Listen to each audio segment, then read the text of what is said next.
That's my information. Standing before you is Martin Atkins. Let's hear it.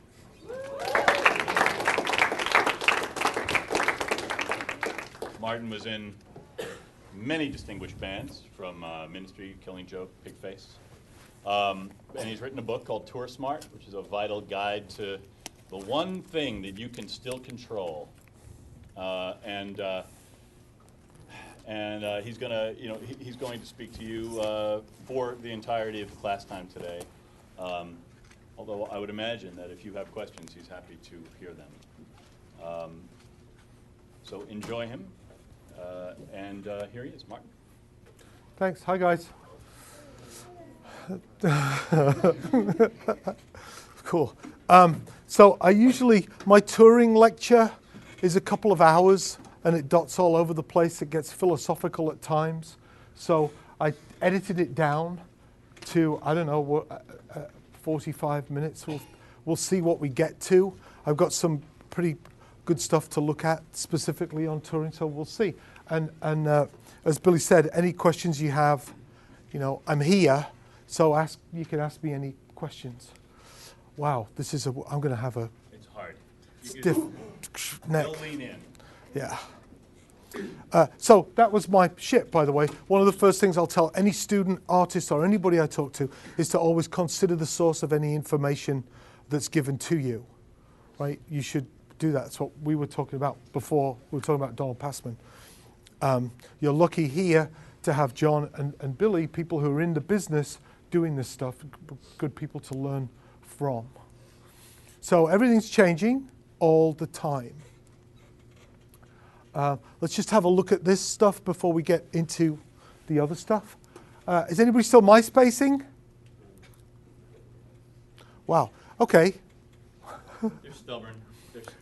Right, but there's still 6 million bands on MySpace. I had the same thing in my office. People are like, no, Facebook, Twitter. It's like, yeah, but there's still 6 million bands on MySpace. They're sitting there. Right, you go to where people are, not where you hope they might come to. People are lazy. Maybe they're not lazy, maybe they're just busy. So you go to where people are. There's a bunch of them on MySpace still. Is everybody Facebooking? Yeah. Is everybody Twittering? Yeah. Except some guy in San Francisco's like, yeah, excuse me, Mr. Atkins, it's tweeting. Google Buzz, is anybody on that? Is anybody messing with it? Okay. It's only a matter of time before Google completely screws Facebook out of the water, because that's their deal, right? Things are moving very quickly. FormSpring, yeah, interesting anonymous kind of Facebook deal, is it? Yeah, yeah. TubeMogul, if you don't know what TubeMogul is, it's a great way of doing this. You launch your video, instead of launching a video to YouTube, you launch it to TubeMogul. I just did one this morning. It goes to 30 different places like that. It's cool as hell. Hootsuite is a great way to control multiple Twitter accounts.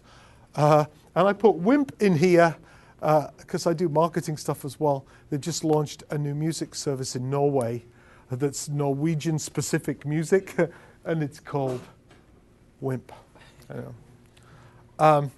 Anybody want to talk about EMI for a minute? What's happening with EMI? Yeah. Yeah, and I think they're constricted by a ridiculous debt burden, and it's over, isn't it? I mean, it's a ridiculous debt burden. Just like Live Nation and Ticketmaster, any opinions on that merger?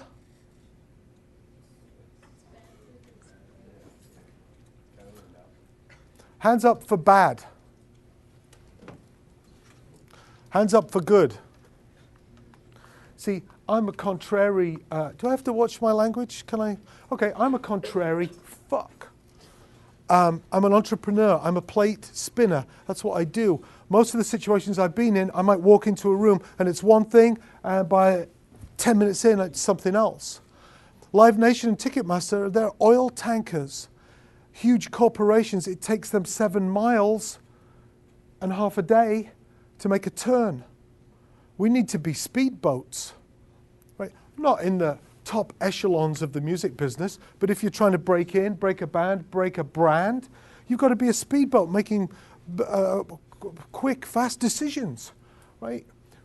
You could be like there, there, and there. By the time the guy in the oil tanker realizes he doesn't need to make the left turn, it's going to take him another 4 days to correct the turn. And Live Nation and Ticketmaster together, what a corporate nightmare, right? 3 weeks ago, before my laptop was stolen in the car park of Cal Poly, be careful if you're ever there. I was just riffing on this idea. I'm like, you know what? These guys should merge with Walmart, right? And then the next day they did. Well, they didn't merge with Walmart. They announced that Walmart were going to sell tickets for them. My idea of the merger with Walmart was that we'd do away with venues altogether, clear away aisle 16 and put AC/DC aisle 16. So you have the greeters, hello, welcome to AC/DC, boom, right? Would you like a shirt? Drugs, what would you like? And then if you're putting on a concert, which I'm sure some of you hope to be putting on concerts, you don't have to put the band's rider in the dressing room. You just give the guys from AC/DC a couple of their little greeters and a shopping cart. Tequila is that way, Doritos, boom. I just like the idea. So, yeah, I think that for us trying to break into the business, small is good, entrepreneurial is good, ever changing. Things are just changing all the time. Little bit of philosophy. Never take your country to war unless you're sure of the outcome. Not sure what band that guy was in. But touring, we are getting to touring now. If you look up any of my lectures on Wikipedia, look up ADD, there's a picture of me giving this lecture in Wikipedia. But touring is warfare. My friends in a band called the Scotland Yard Gospel Choir just blew out a rear tire of their vehicle, flipped their vehicle. Everybody was taken to hospital. One of the guys was helivaced to hospital. It's not always whether you're a good driver, a sober driver. It could be the idiot in front of you or the drunken fool behind you, or it's the guy in the car park of Cal Poly stealing your bag. When you tour, you put all of this stuff in motion. I've toured when America was at war. The first time we were in Poland before the first Gulf War. I mean, you can't control stuff. You can't control the economy, geography, all of this stuff.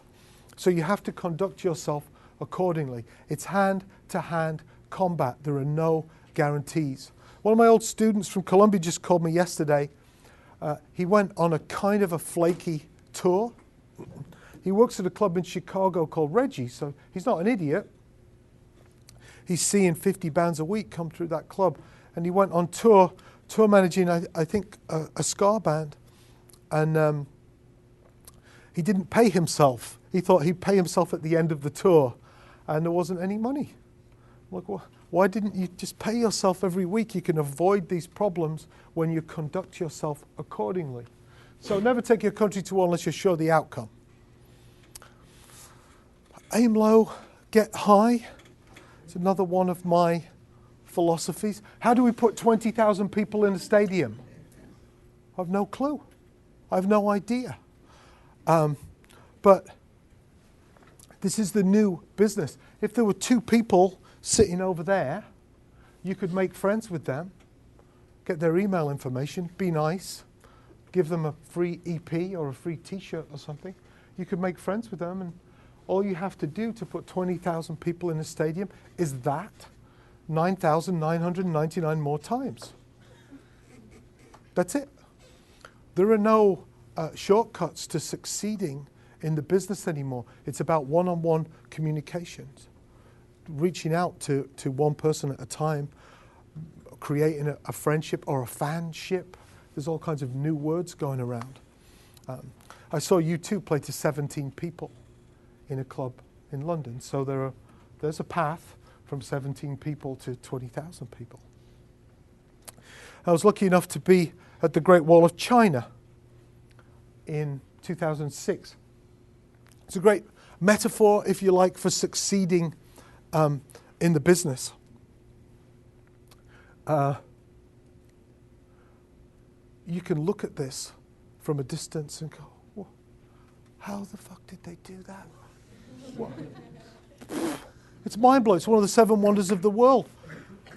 On the other hand, it's just a pile of bricks. It's a really long, amazing pile of really old bricks, but it's just a pile of bricks. And that's all we're trying to do. So you just start piling up your bricks. That's all touring is piling up your bricks. You just have to roll up your sleeves and do it. And when I saw my aim low, get high philosophy memorialized in a major publication, it made me cry. A great life isn't about great, huge things. It's about small things that make a big difference. When I saw that in the IKEA catalogue, it really choked me up. Let me show you some of this stuff. Well, that's something to take note of. Accumulating diverse skills. You're going to be going out into the job market. I could riff on this for hours. It's not a time anymore to just be good at one thing. I'm a great sound guy. I'm an amazing bass player. You don't need to be amazing. You just need to be good enough and then start to add as many diverse skills as you possibly can. A language, great idea. Accounting skills, mixing a little bit of sound, some video, people skills, making a decent cup of coffee. They don't all have to be huge 4-year course skills, just little skills that you can add on a weekend. Screen printing. Bring all of this stuff to the table and you might actually get a job in whatever part of this business still exists. Right? A little bit of accounting is good. QuickBooks there's all kinds of little skills that are good. So, some specifics. Okay. I asked a question. If we draw a line from Minneapolis down to Texas, how many of the 100 largest markets from Nielsen SoundScan are west of that line? Well, it turns out there's only 15 or 16 markets west of that line. You know what else is west of that line for a band from, let's say, Chicago? 1,200-mile drive, followed by an 800 or 900-mile drive, followed by another 800 or 900-mile drive. Expressed differently, that's exploding transmission, exploding bass player's head. I can't,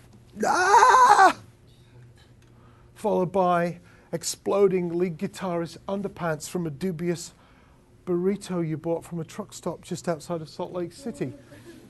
Just a crazy idea. This is, I call this data-driven decisions, looking at data and making decisions based on the data. You'll see bands all the time. What are you doing? We're touring America. Well, why? Where are your fans? What if your fans are all in Canada and Florida? You know, find out where your fans are, then you go there. Staying east of that line, it's a smallpox epidemic of opportunity. And if touring is all about meeting people face to face and winning them over, charming them to become your fans one by one, and it is, the politicians know that, that's all it is. Hillary Clinton didn't launch a MySpace thing. Well, she did for her campaign, but then she went on the road. You can't just be on the internet. You have to, the reason I'm here, it's a face-to-face thing to build your brand. And you could skateboard between those two. I don't know what, yeah. But there's great strategies in my book about how to be a better opening band, how to get more fans, etc., etc. It doesn't matter if you're 4 hours late for a show. and you're going to be 4 hours late for a show that side of the line. You could be early for a show this side of the line. You can arrive early. You could have a shower.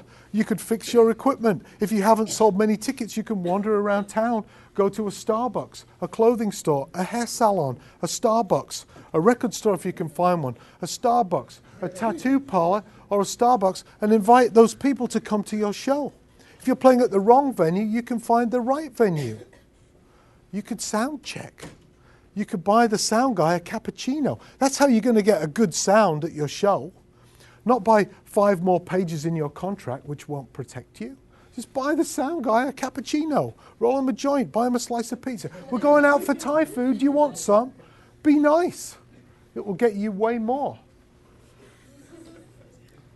And if you do have a great show, you can hang around afterwards and cement those fragile, ethereal bonds that you formed from the stage. It's by hanging out with people before, during, and after shows that you create those relationships. I still talk to the people whose floors I slept on in 1982. Here's some more data for you. Most expensive gasoline, West Coast. So you're driving further, you're driving faster, you're shredding your miles per gallon, which is money, right? And you're paying the most for the gas. This is population distribution across the US. One reason you don't have to play there, there's nobody there. You're just using data and making decisions.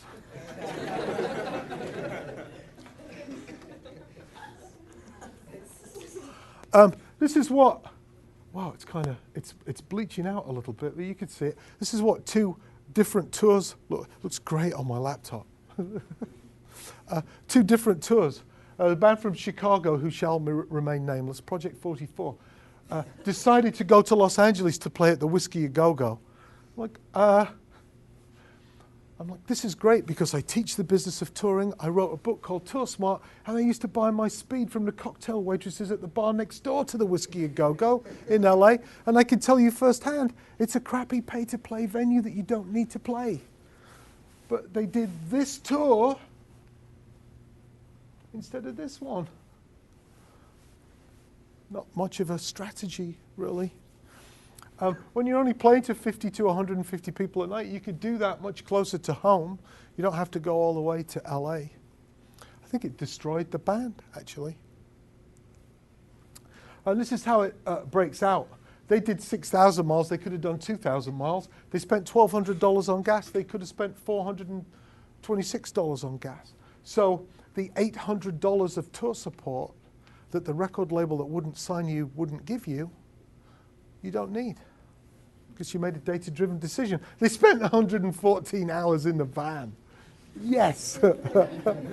And they only did 11 shows. They could have done 14 shows. A show isn't another brick in your Great Wall of China success metaphor thing. A show could be 50 more bricks in that wall, 10 more T-shirts sold, 20 more albums sold, 5 more email address exchanges. Those are all bricks in your wall. Here's one of my techniques, the 5-pointed star, inward facing crush. Yeah. Technique, which is just this.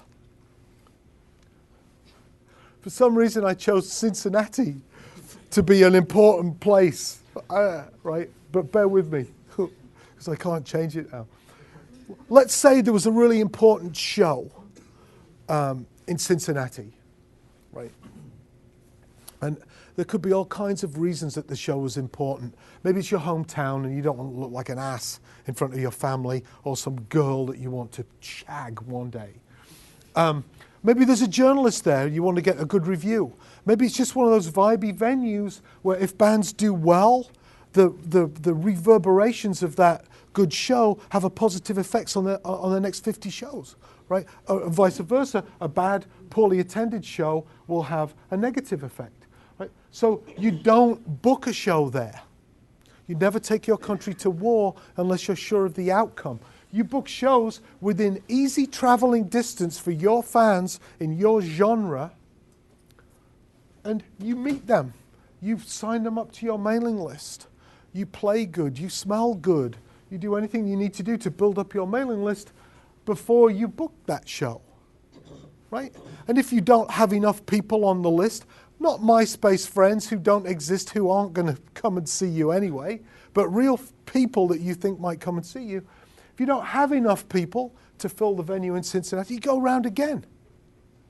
Here's some little rules with this. Distances are different culturally. People in New York City, people in Manhattan will travel 10 to 15 blocks maximum to see a band, right? It's just this weird thing. You're like, hey, we're in town, come and see us. Where are you? That's 16 blocks away. Call us when you're in the neighborhood. We're 16 blocks away. Yeah, what, are you in the same time zone? What, right? People in Manhattan won't travel more than 15 blocks. People in the state of Utah will drive for 5 hours to see a band, or using their unit of time and distance measurement, 2 6-packs.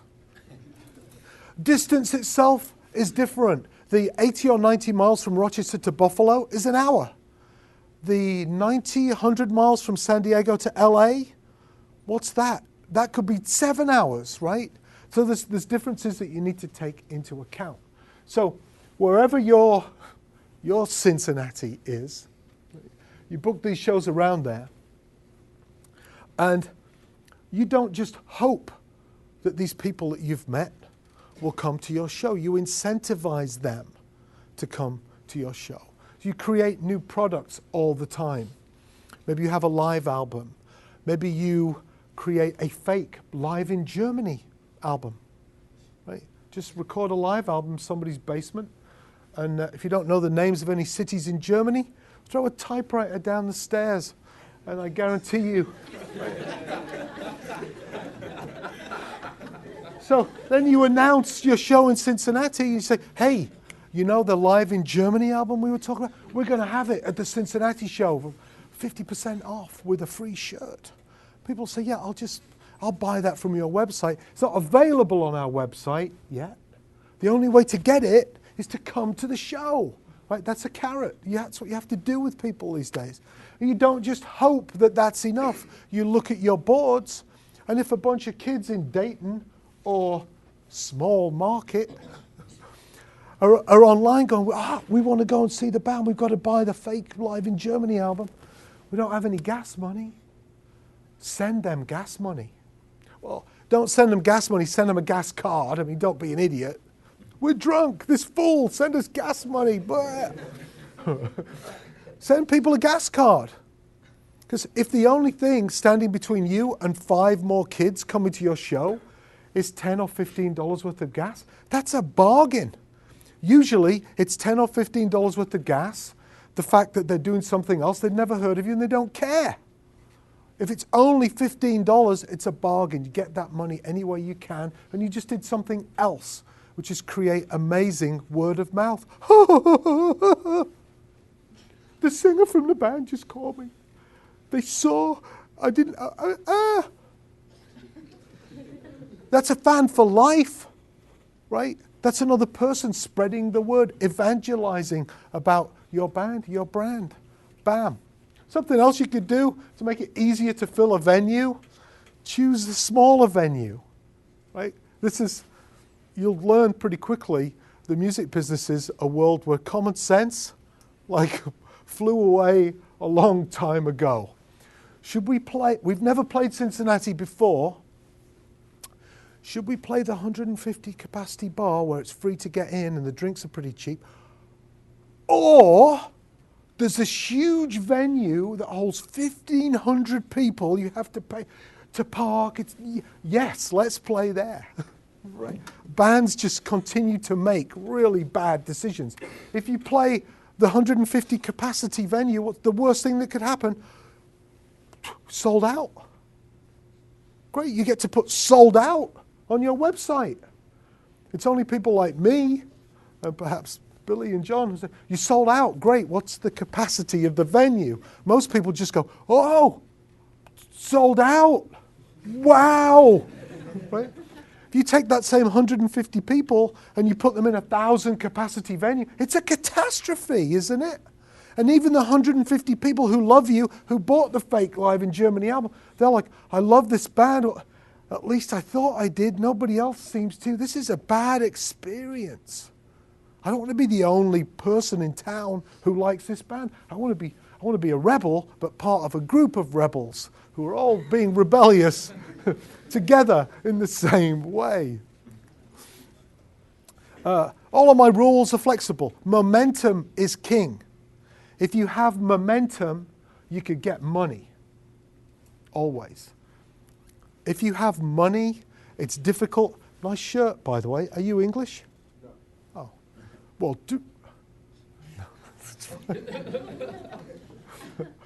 what was I? Yeah, if you have money, it's difficult and quite dangerous to try and use that money to get momentum. Lots of people will help you. I'll help you with some radio play, whatever, right? For a piece of that money. Momentum is king. You pour gasoline on the sparks wherever the sparks are, and you could use technology to find out where the sparks are. Have you looked at Google Analytics? MySpace have just kind of, like they understand that they're not king anymore. They're throwing all kinds of analytics into their site. What about YouTube? You looked at YouTube? Insight? Anybody with a YouTube account?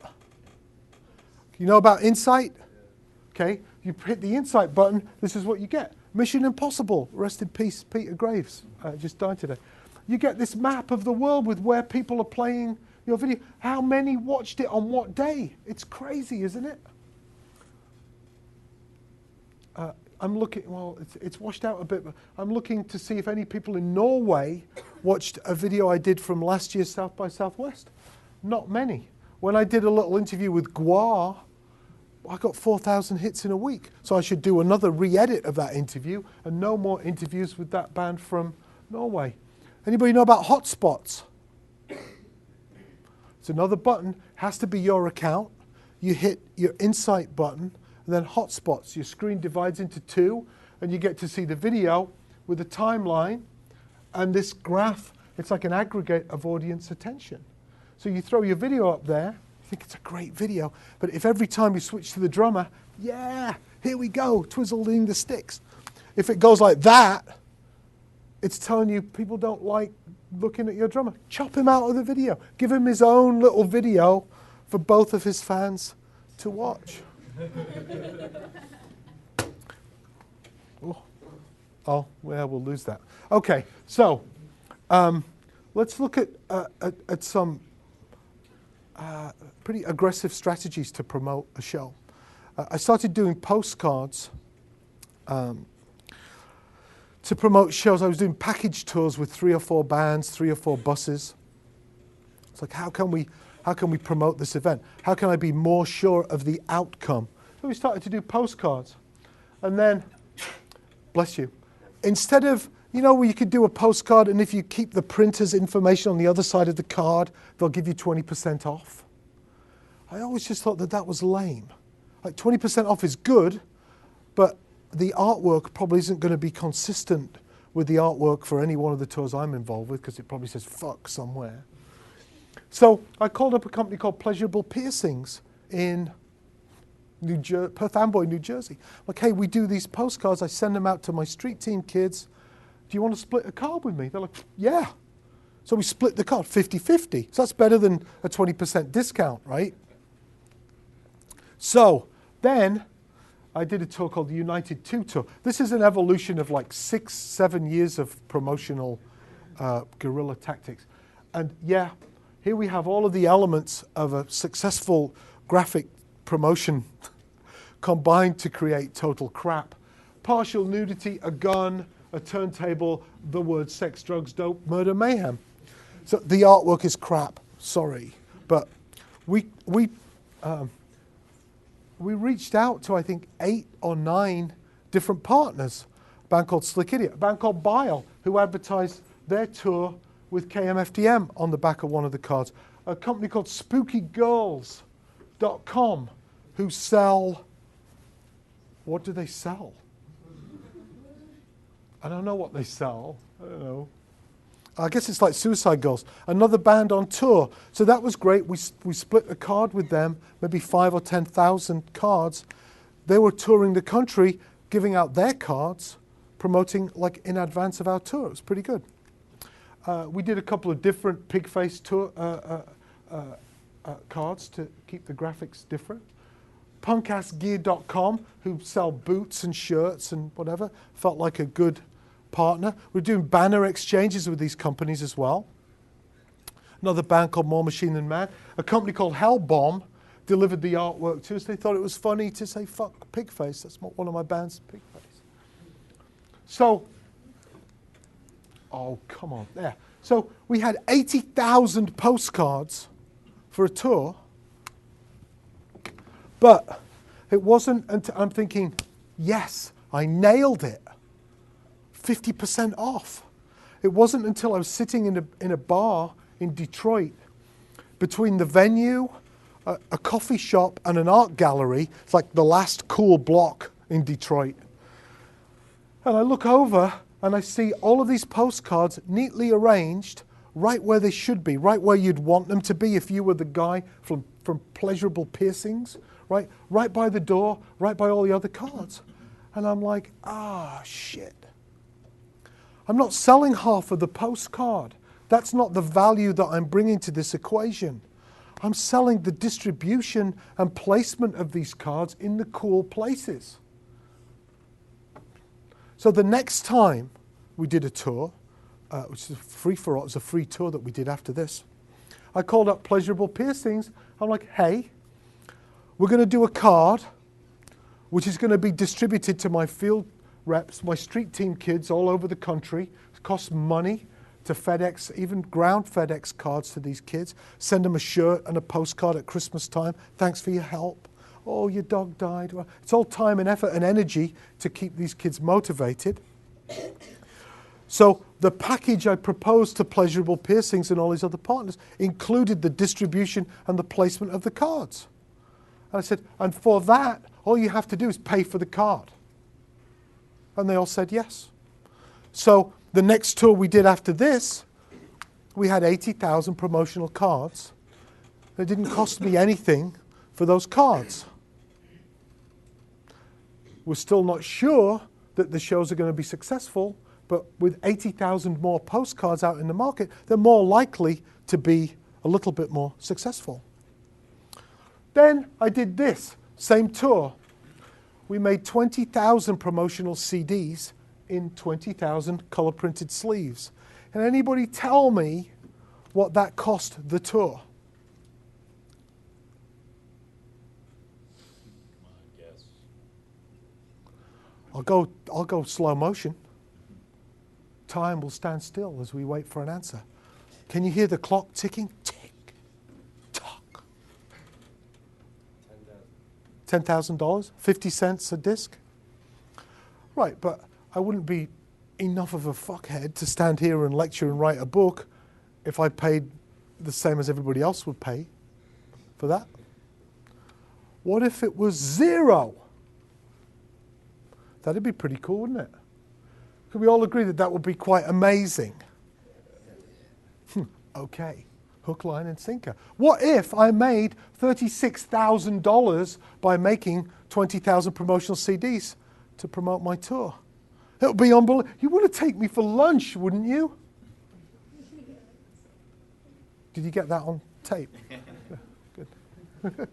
Right, well, I made $36,000 making these. Here's how I did it.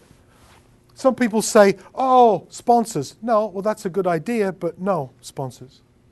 Track 17, a band called KMFDM, similar genre to Pigface, industrial band. Had a new album coming out on a label called Sanctuary, which doesn't exist anymore, I don't think in the US anyway.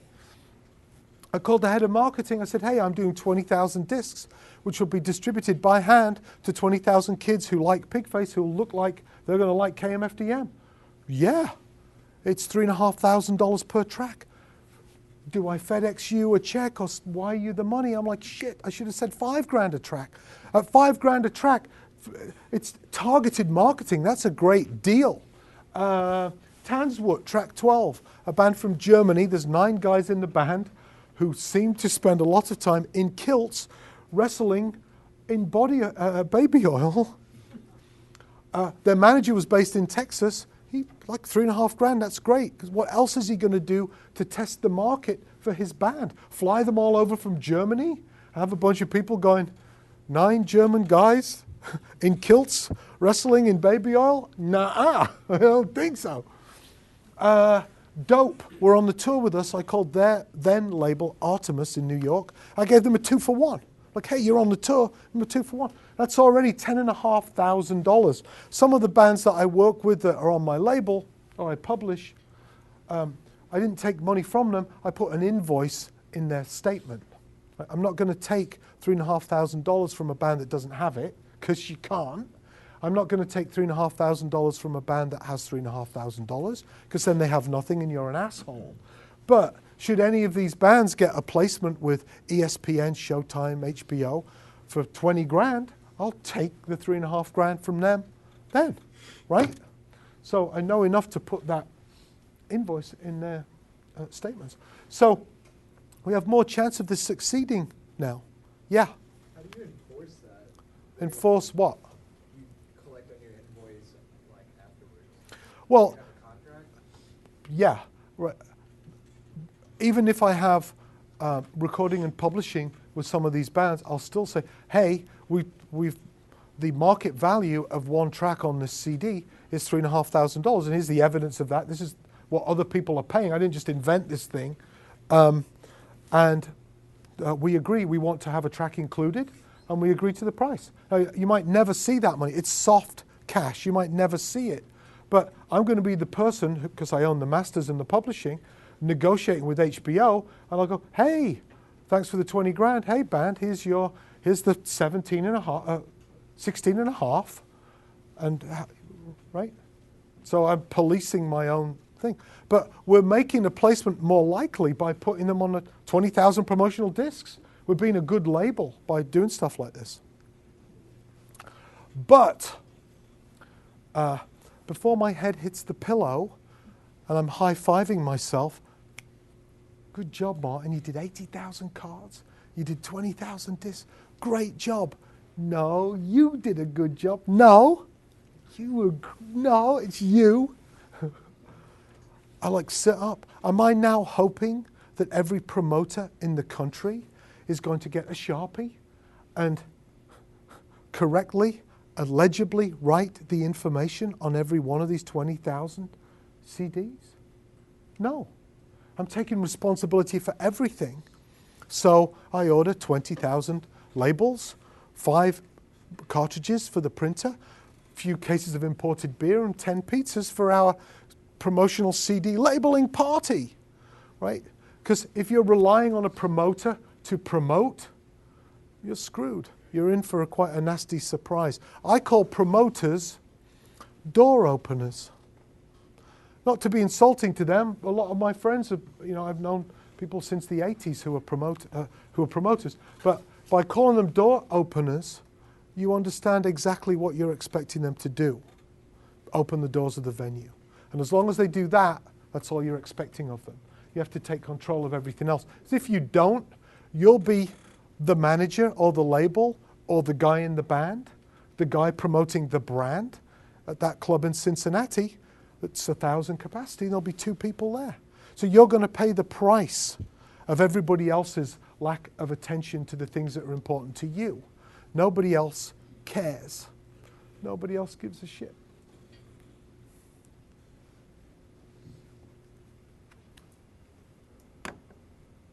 Any questions?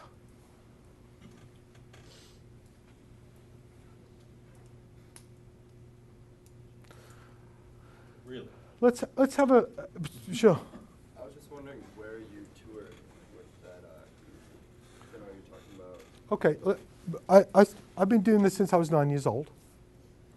I toured with Public Image Limited, the band started by Johnny Rotten after the Sex Pistols. So I was in that band for 5 years. We just went all over the world.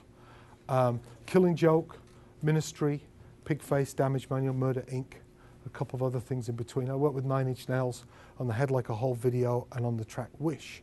So I've been going around the world, and the last 3 years, I played drums like 4 times, and I've been doing this. I'm doing 4 lectures today. I've been to Norway 4 times, Brazil, been to China a couple of times, recording bands, made a documentary, and I was just up in Canada. So now I'm doing this all the time, touring my ass off.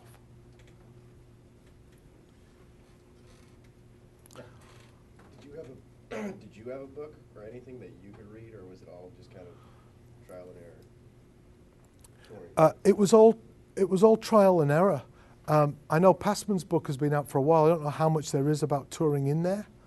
But I started teaching at Columbia in Chicago by accident 6.5 years ago. I went there, because I'm an entrepreneur, I went there to get some interns to come and help label the postcards and label the, I'm like, fuck this, I'll get some students to do this for free. So I did a presentation to the faculty there, and they're like, great, when can you start? I'm like, I could start taking interns now. They're like, no, when could you start teaching this? And the first class that I taught, the business of touring, they were using a book written in 1962. So I just started to create materials for the class, which became Tour Smart. I wish I'd had that book 20 years ago. I wish I'd just had that graphic with the line down the map. You know, I'm like, oh my, when I saw the map, I'm like, oh no, that's my life. We used to come through New Orleans all the time. Before really there was a place to play here. In the early 80s, we'd always stop here and get into trouble. And then, you know, because you had to, the drives were so long, just crazy expensive. What are you guys hoping to do? Can you give me a few examples of what it is you want to do? How many of you are hoping to be performers that would ordinarily be touring? How many of you are hoping to be support staff, you know, the support mechanism of other people who are touring and being creative? I just want to be whatever's left. Cockroach theory. Yeah. I mean, what's there going to be when we're out of college? Well, you can bet that people will care about getting together and enjoying the church event that music is. Right. There's a face-to-face component. I'm doing a lecture tonight on packaging, making things one at a time, putting your fingerprint, literally or figuratively, in the packaging that surrounds a disc. You could argue we don't need physical product anymore. I argue that we do, because that reverberates. Even if we're just looking at a picture of the physical product and then going, yeah, I'm going to download that. We still need the physical product.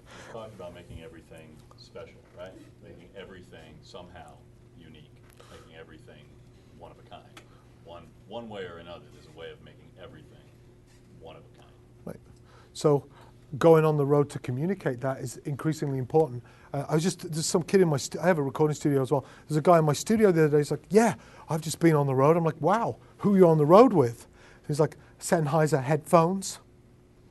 Right. He took his music touring experience, and Sennheiser wanted someone to go out and like set up a little thing and go, hey, and run around. You know, it was just, and he met more people, more networking through that he could then blast all, hey, I'm coming out again, this time playing acoustic guitar, or, you know, you're still friends with people, you know, however you can build your network. My last label manager at my label, I've had a label for the last 21 years called Invisible Records. We've released 350 albums.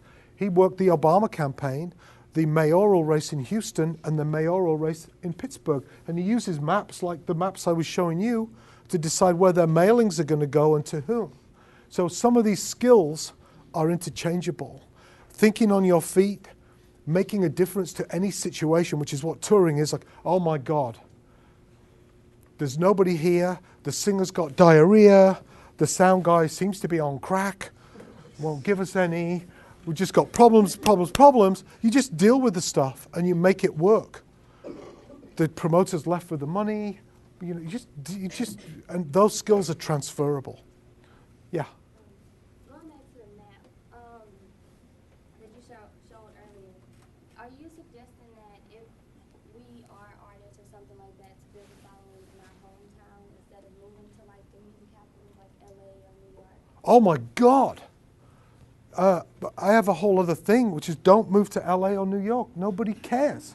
Nobody cares. If you were recording students, I'd slant it like this. Hey, you want to work at the Hit Factory, New York City? Yes, yes. It doesn't fucking exist anymore. It's condos. You know, if you're in a band, I write a column for the Suicide Girls, and one of them was, I had a guest write it about performing in a band in New York City. It's called New Yorkers Eat Their Young. This young band, they're on a bill with 9 other bands. Nobody in the other band stays to watch you. They encourage their audience members to leave in case the promoter thinks your fans are watching the band after you. No, get out quick. Nobody cares. Big fish, small pond. Move to Boise, although it is west of that line. But it's kind of an interesting city because a lot of bands who don't pay attention to that map have to stop somewhere, like we used to stop in New Orleans. If you're going across the top, you'll end up, big bands will play smaller venues in Boise because it's like, shit. We might as well play somewhere. If we don't play, there's no pizza or beer, and bands and crew get into trouble when they're not performing. They try and get an adrenaline rush in a different way, and it can get dangerous. So yeah, I would absolutely say avoid New York and LA and find a place where you can make a difference. And know how to do everything for yourself, because nobody cares about you but you. Yeah. Some people might care a little bit, but nobody cares a lot. Nobody gives a shit, really. I do. That's why I'm here. Let's thank Martin for the love.